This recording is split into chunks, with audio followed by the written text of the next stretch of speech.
Aux premières lueurs du jour, les éleveurs se rendent aux différents points d'eau pour abreuver le bétail. Nous sommes dans le village de Bousrandawen dans le département de Koungheul, à 338 km de Dakar, la capitale sénégalaise. Ici, il y a quelques années, le liquide précieux se faisait très rare. Éleveurs et bétail arpentaient au quotidien des kilomètres à la quête d'un point d'eau.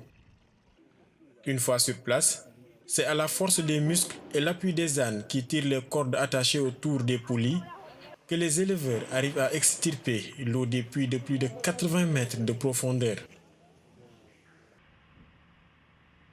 Aujourd'hui, le décor est tout autre grâce aux réalisations du PRAPS, le projet régional d'appui au pastoralisme au Sahel. Les populations locales laissent derrière elles tous ces souvenirs amers. Les femmes passaient tout leur temps au puits, elles n'avaient pas de temps à se consacrer. Mais aujourd'hui, avec les réalisations du PRAPS, tout cela appartient au passé. Et c'est pareil pour l'élevage. Les éleveurs avaient d'énormes difficultés pour abreuver le bétail, mais actuellement, leur problème est réglé.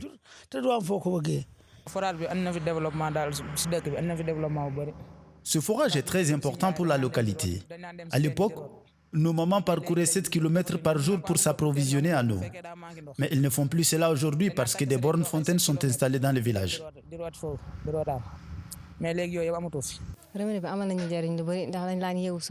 Cette borne fontaine est très importante pour nous parce qu'on se levait très tôt pour chercher de l'eau dans les villages environnants.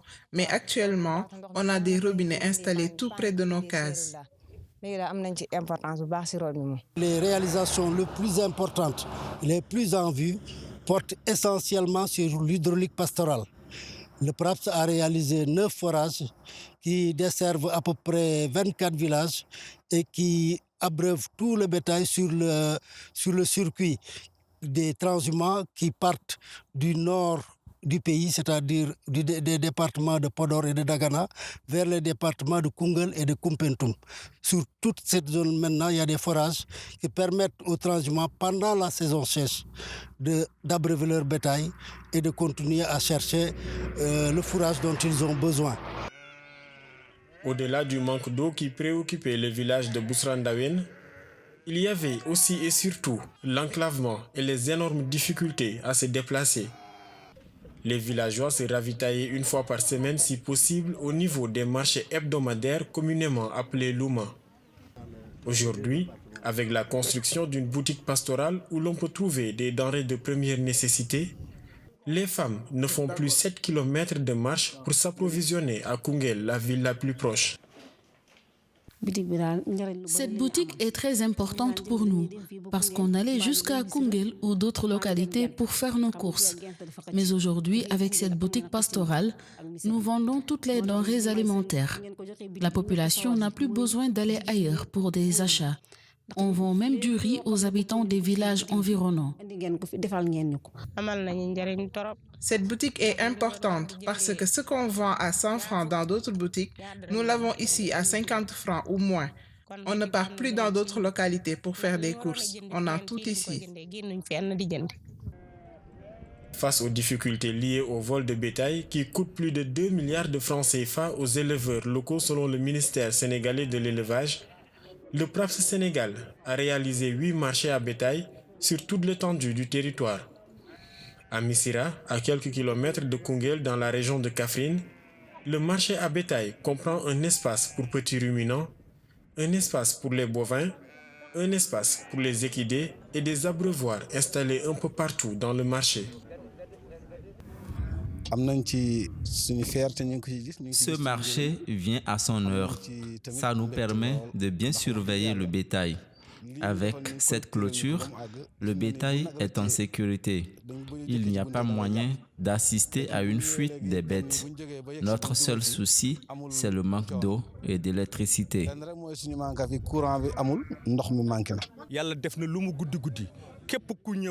Même s'il se fait tard, un éleveur qui vient de débarquer dans la localité peut demander l'autorisation d'entrer dans le marché avec son bétail sans être inquiété. Toutefois, Il fut un temps, si tu n'avais pas quelque part où séjourner, tu n'osais pas débarquer ici la nuit. Mais maintenant, avec ce marché, tu peux rester ici avec tes chevaux, sans problème.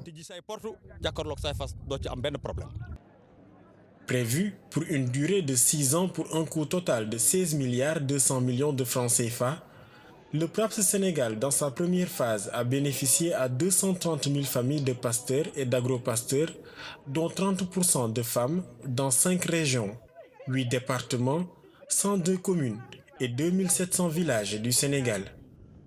Principalement en zone nord, comme partout ailleurs, je peux dire, c'était une situation de déficit, surtout en infrastructure pastorale, tels que des forages, des parcs à vaccination, des centres de traitement ou bien de transformation laitière, des unités de préparation de viande, des marchés à bétail, des magasins d'aliments, des boutiques pastorales. Les éleveurs en avaient besoin, et donc c'était une situation de manque. Le projet PRAPS est venu pour renforcer l'existant. C'est vrai qu'il y avait ça et là des magasins d'aliments à bétail, des boutiques pastorales ou bien des forages, mais le projet est venu pour apporter un plus. Le PRAPS ne s'est pas arrêté là. Le PRAPS, le point culminant du PRAPS en matière de financement aussi, c'est la santé animale. Parce que vous savez que la santé animale n'est pas importante uniquement parce qu'elle protège le cheptel, elle est surtout importante parce qu'elle protège l'homme. Ce n'est pas pour rien que la FAO, l'OIE et l'OMS ont créé ce qu'on appelle le One Health, qui est un concept qui veut dire que vous ne pouvez pas faire de la santé humaine sans parler de la santé environnementale. Vous ne pouvez pas faire de la santé humaine sans parler de la santé animale. Parce que tout simplement, 75% au moins des maladies humaines sont d'origine animale. Après 27 km parcourus, cap sur Kumpentoum dans la région de Tambacounda. Ici, 2 villages sont impactés par le projet, le village de Patoulan Peul et le village de Patoulan Wolof.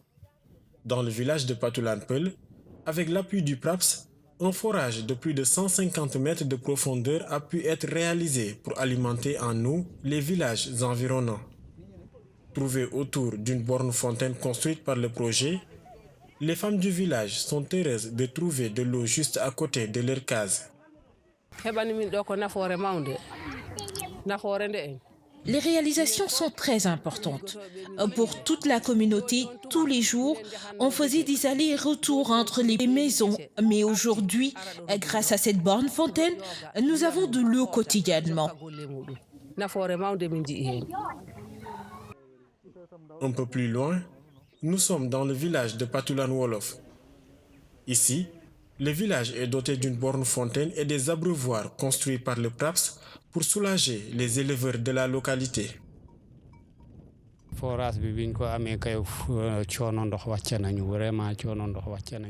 Depuis la réalisation du château d'eau, les difficultés liées à l'approvisionnement en eau sont derrière nous. On passait énormément de temps au puits et il n'y en avait que 3 dans tout le village. Donc c'était vraiment difficile d'abreuver le bétail. Mais actuellement, avec ces abreuvoirs, on n'éprouve plus de difficultés.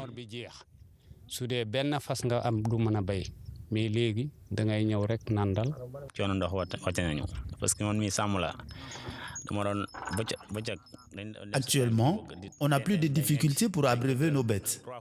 Je partais plusieurs fois dans la journée au puits parce que le bétail avait besoin d'eau. Mais aujourd'hui, on gagne en temps et le travail se fait plus rapidement. Je me rappelle que nos chevaux se fatiguaient très vite parce qu'ils étaient assoiffés. Mais là, ils tiennent toute la journée.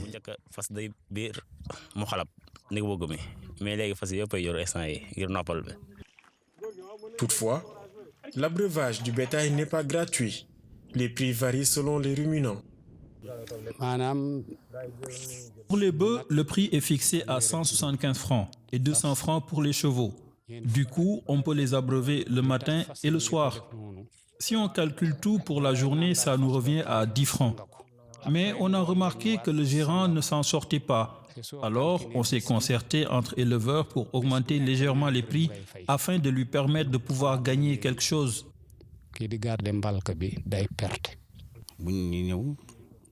Quand ils viennent, je leur demande de répertorier les bêtes et on fixe les prix selon le nombre de têtes. À la fin du mois, ils passent tous à la caisse.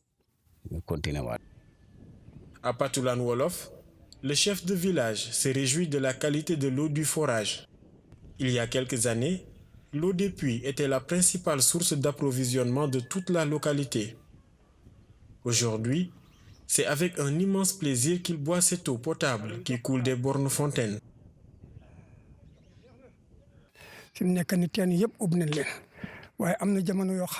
Actuellement, tous les puits sont fermés. À l'époque, les femmes se réveillaient à 5 heures du matin pour chercher de l'eau au niveau des puits. Elles puisaient jusqu'aux dernières gouttes. Mais maintenant, tous ces mots sont derrière nous. Les bornes fontaines ont de l'eau au quotidien. Certains ont même des extensions chez eux. Et l'eau est vraiment très bonne. Tout comme le village de Bousrandawen dans le département de Koungheul, le village de Patoulan Wolof est aussi doté d'une boutique pastorale pour les besoins de la localité. Cette boutique est très importante pour nous parce qu'à l'époque, les femmes du village allaient dans d'autres localités pour faire leurs courses. Mais actuellement, elles peuvent avoir tout ce qu'elles veulent ici. Thé, sucre, café, lait, enfin tout.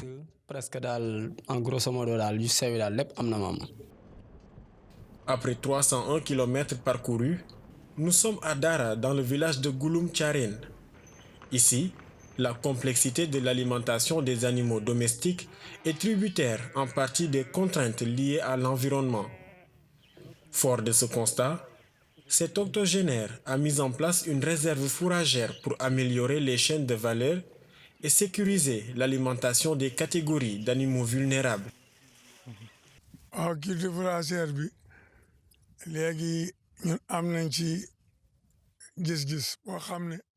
Nous avons une autre vision de la pratique de la culture fourragère. Aujourd'hui, pour avoir de la bonne viande et du lait, il faut nécessairement une bonne alimentation du bétail. C'est la raison pour laquelle on a installé ces réserves fourragères pour éviter la transhumance du bétail. Le seul hic, c'est le manque d'eau. Si on en avait assez, on pourrait multiplier notre production. Et ça serait une aubaine pour les éleveurs parce qu'ils mettront à la disposition du marché local du lait et de la bonne viande.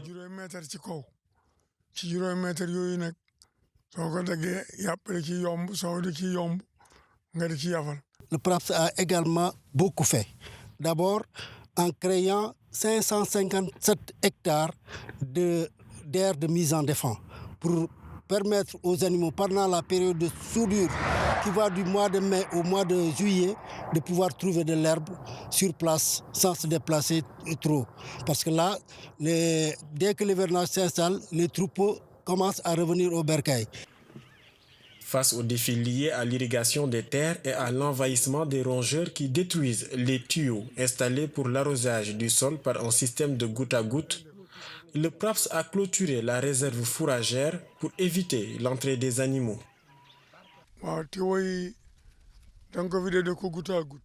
Ces tuyaux sont installés pour l'irrigation du sol par un système de goutte à goutte. Mais les rongeurs passent souvent entre les barrières et détruisent tout. Du coup, l'eau coule à flot dans le champ et n'atteint pas certains périmètres. Mais le PRAPS nous a quand même aidé pour la clôture de la réserve parce qu'elle l'a subventionné à 80 voire 90%. Mais comme je l'ai dit, le seul problème est l'approvisionnement en eau de la zone.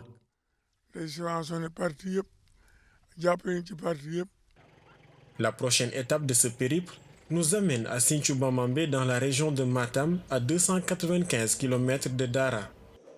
Ici, une unité de transformation laitière est construite pour valoriser le lait local.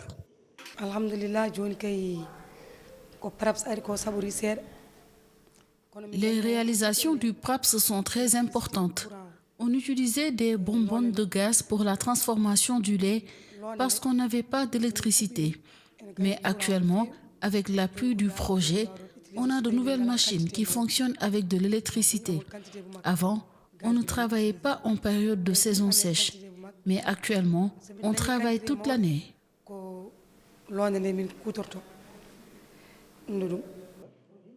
À l'intérieur, c'est tout un processus qui s'opère pour donner différents produits laitiers.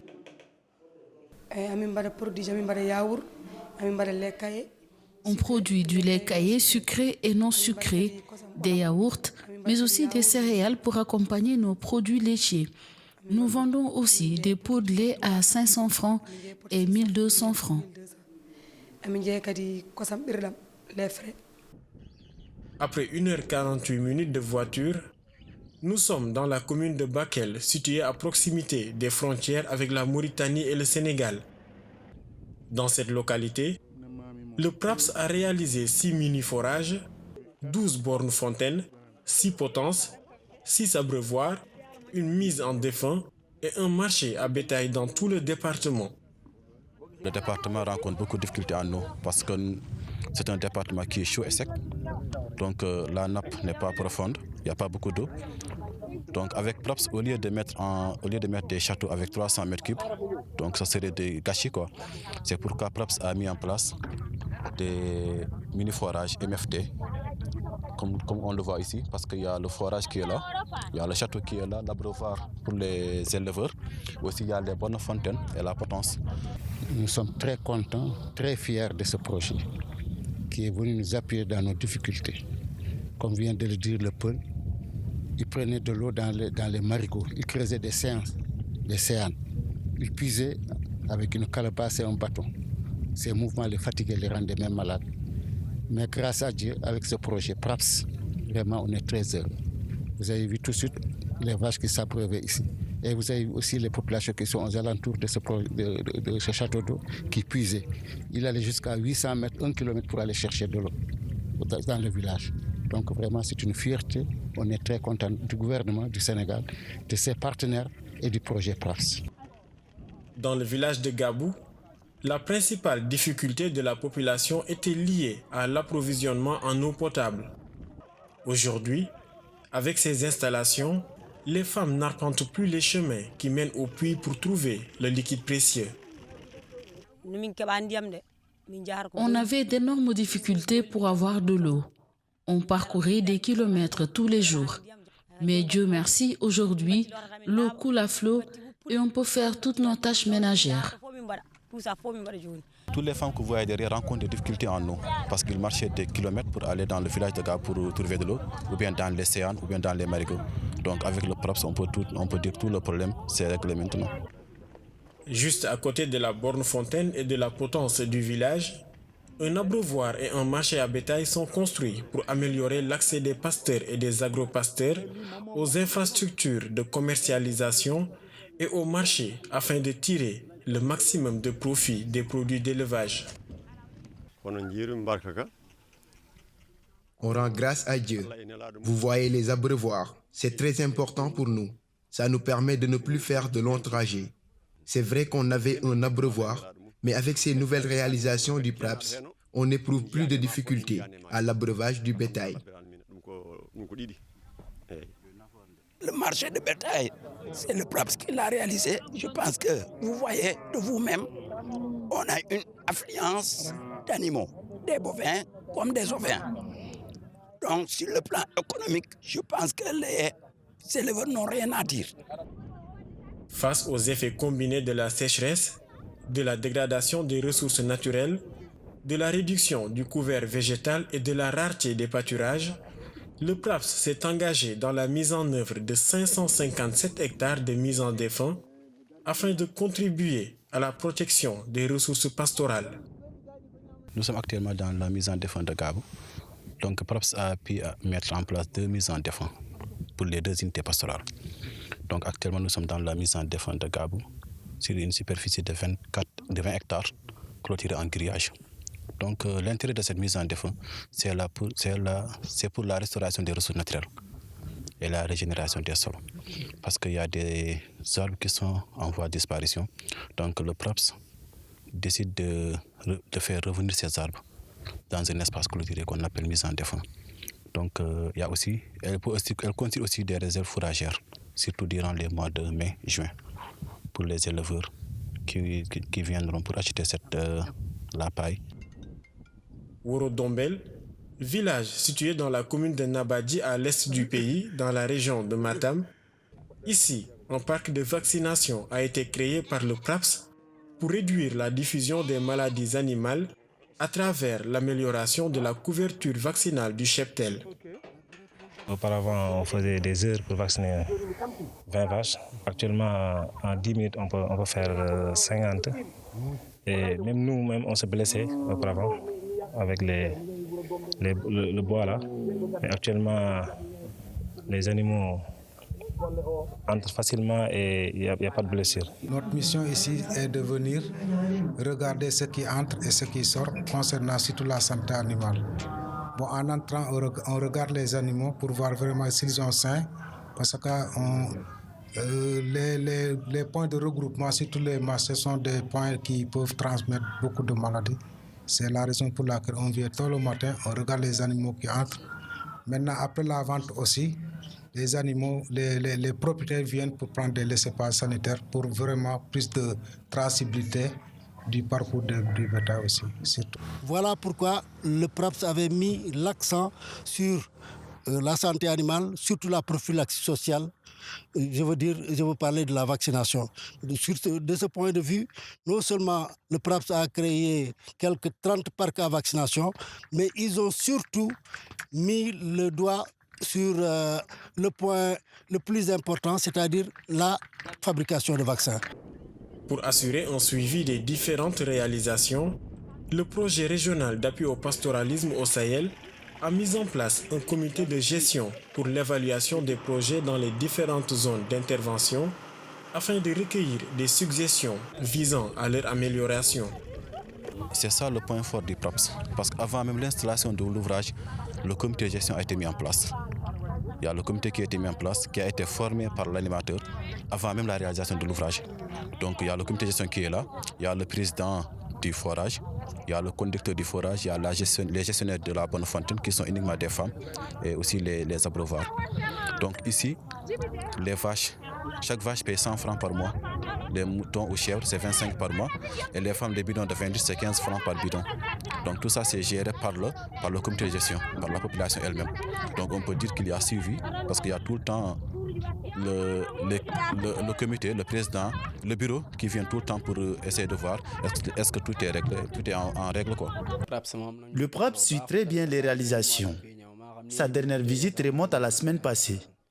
Ils viennent souvent nous demander nos besoins pour enrichir la boutique. Il faut donc nécessairement l'adhésion des populations pour qu'on puisse mettre en place ces infrastructures. Puisque c'est très important dans la pérennisation des projets, dans l'après-projet. Puisque comme tout projet, le PRAPS a un début et une fin.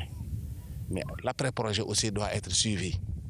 Et les bénéficiaires, si les bénéficiaires n'adhèrent pas à la philosophie d'intervention du projet, si les bénéficiaires ne s'approprient pas de ces infrastructures, donc c'est vraiment voué à l'échec. Fort du succès de la première phase du PRAPS, le PRAPS 2 poursuivra les investissements destinés à renforcer les systèmes de santé animale, améliorer l'accès aux ressources naturelles et à leur gouvernance. La Banque mondiale a mis à la disposition des 6 pays membres 375 millions de dollars pour les aider à exploiter pleinement le potentiel du pastoralisme dans les différentes zones d'intervention du PRAPS. En effet, le nombre de bénéficiaires directs devrait s'élever à 13 millions de personnes environ, y compris des jeunes, dont au moins 30% de femmes.